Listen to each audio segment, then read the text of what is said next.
হানিমুনে গিয়ে বউকে বিক্রি করে দেওয়ার চেষ্টা স্বামীর। শুধু তাই নয়, হানিমুনের সময় নিজের বন্ধুদের সঙ্গে বিছানায় যেতে জোর করেছিল বর। ঠিক এমনই কাণ্ড ঘটেছিল বলিউড অভিনেত্রী কারিশমা কাপুরের সাথে। ঘটনার বিস্তারিত থাকছে ডেস্ক রিপোর্টে।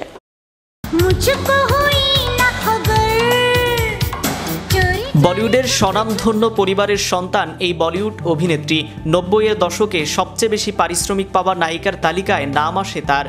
বড় ব্যবসায়ীর সঙ্গে বিয়ে করেছিলেন, তবে তা সুখের হয়নি। ডিভোর্সের মামলায় চলাকালীন সময়ে অভিনেত্রীর অভিযোগ ছিল হানিমুনের সময় নিজের বন্ধুদের সঙ্গে বিছানায় যেতে জোর করেছিল তার বর। এখানেই শেষ নয়, তাকে বিক্রি করার চেষ্টাও করেছিলেন তার বর। শুধু তাই নয়, এই নায়িকা পারিবারিক হিংসার অভিযোগ তুলেছিলেন প্রাক্তন স্বামী ও তার পরিবারের উপর। তিনি জানিয়েছিলেন কিভাবে তার প্রাক্তন স্বামী নিজের মাকে আদেশ দিয়েছিল তাকে থাপ্পড় মারার জন্য, কারণ তিনি প্রেগন্যান্সির কারণে মোটা হয়ে যাওয়ায় একটি পোশাক গায়ে পড়তে পারছিলেন না। এই অভিনেত্রীর নাম কারিশমা কাপুর। দিল্লির ব্যবসায়ী সঞ্জয় কাপুরকে 2003 সালে বিয়ে করেছিলেন তিনি। তবে 2014 সাল থেকে ভক্ত অনুরাগীদের মাঝে তাদের বিচ্ছেদের চর্চা শুরু হয়। এদিকে 2016 সালে হয় আইনি বিচ্ছেদ। এরপর 2 সন্তানকে নিয়ে আলাদাই থাকা শুরু করেন। 2 সন্তানের ভরণ পোষণের জন্য 14 কোটি টাকার বন্ড কিনে দিয়েছিলেন কারিশমার নামে, যা থেকে মাসে 10 লাখ টাকা আসতো অভিনেত্রীর অ্যাকাউন্টে। উল্লেখ্য, বিয়ের পর থেকে কাজ করা কমিয়ে দেন কারিশমা। 2024 সালে তাকে দেখা যায় মারমার মুবারকে মুক্তির অপেক্ষায় ব্রাউন। সম্প্রতি 49 বছর বয়সী কারিশমা গ্রাজিয়া ম্যাগাজিনের জুন সংখ্যার প্রচ্ছেদে স্থান পেয়েছে।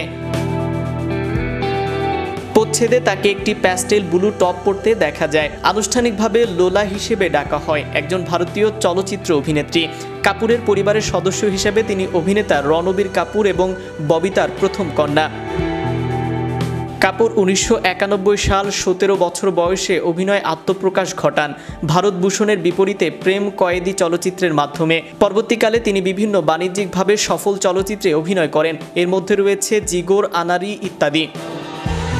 1996 সাল কাপুর তার সর্বাধিক বাণিজ্য সাফল্য রাজা হিন্দুস্তানি চলচ্চিত্রের জন্য প্রথম শ্রেষ্ঠ অভিনেত্রীর ফিল্মফেয়ার পুরস্কার অর্জন করেন এবং পরবর্তীতে দিল তো পাগল হ্যাঁ রোমান্টিক নাট্য চলচ্চিত্রে অভিনয়ের জন্য শ্রেষ্ঠ পার্শ্ব অভিনেত্রীর জন্য জাতীয় চলচ্চিত্র পুরস্কার অর্জন করেন। তিনি সমালোচকদের দ্বারা বহুল প্রশংসিত হন ফিজা চলচ্চিত্রে কেন্দ্রীয় চরিত্রে অভিনয়ের জন্য এবং জুবাইদা চলচ্চিত্রের জন্য শ্রেষ্ঠ অভিনেত্রী এবং শ্রেষ্ঠ অভিনেত্রীর সমালোচক ফিল্মফেয়ার পুরস্কার অর্জন করেন। নাইম আহমেদ, চ্যানেল ইউরোপ, বিনোদন desk. Make your next gathering extraordinary with RC Catering. We cater authentic Asian cuisine, bursting with flavor and tradition, and it doesn't stop there. We also create stunning Asian-inspired decor that sets the mood for your special occasion. Let RC Catering handle everything so you can focus on celebrating with loved ones. Don't settle for ordinary. Call RC Catering today on 07949 152 522 and let the magic begin.